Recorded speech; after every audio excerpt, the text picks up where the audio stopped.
We don't need that right now. We just want to show the cross. Actually, I want to get to the pin part. I know, that's the pretty part, right? You know, there's not enough contrast here, so I'm going to cut it off and retie it to where I can start getting some obvious contrast so that you guys can see. Okay.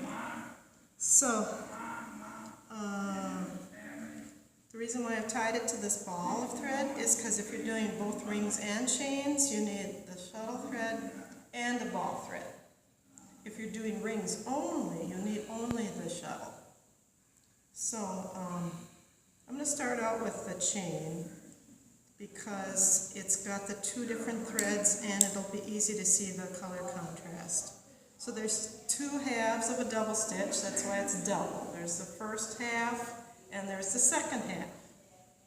That's pretty much it. So, now there's different ways depending on, your own comfort level or what you're used to, of holding the thread. But basically you just need a pinch, you need some working space, and you need a way to tension the thread. So you just get those things the way that works for you on your hand, okay?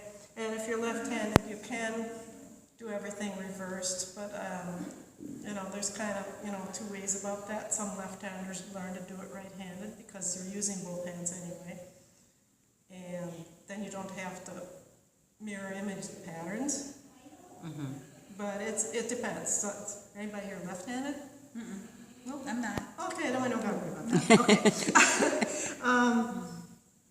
So you need to push the shuttle thread out of your way for the first half. So it goes out of the way.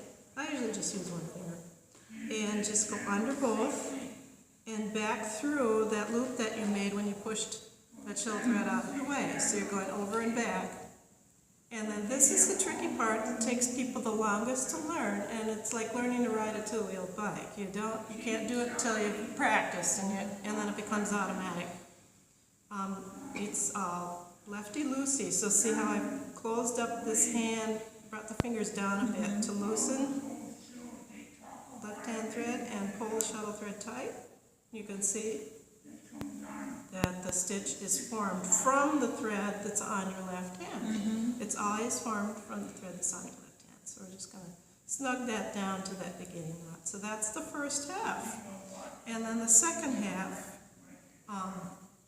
you're just going to let the shuttle thread hang down, go over and back, and then do the same thing. We call this part the flip, and that takes the thing that you have to practice until it comes out of it. And so here's your waistband and two pant legs. So I've just done exactly what shows on the bigger model, which is easier to see. I've done a double stitch. So that one has three of them. Here's my first one right here. So, yeah. The lighting's not very good.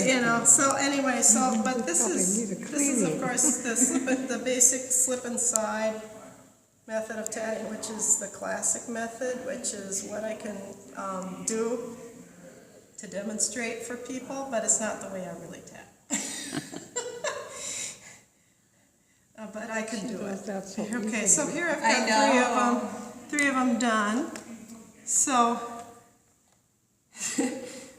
this is how it looks. This is like a magnified version, but see, it's exactly the same. Mm-hmm. And it's just repeated.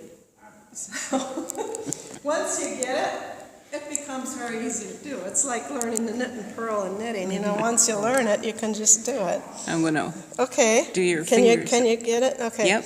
Okay, so the first half, you push the shuttle thread out of your way.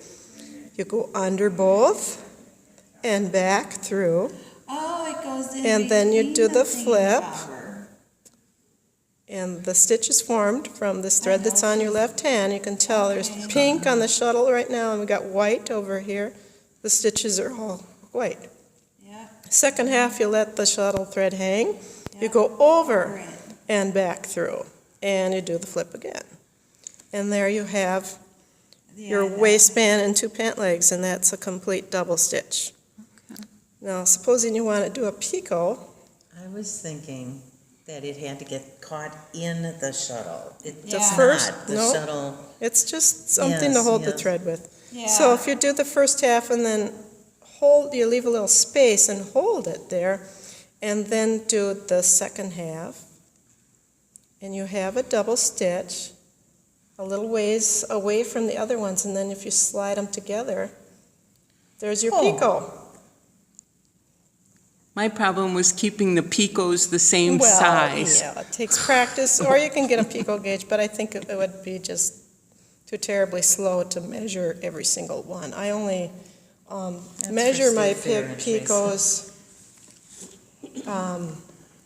If it's something large, unusual, where I am really concerned about having it a certain size, but most of the time, I tend to use smaller picots. Well, now that I make jewelry,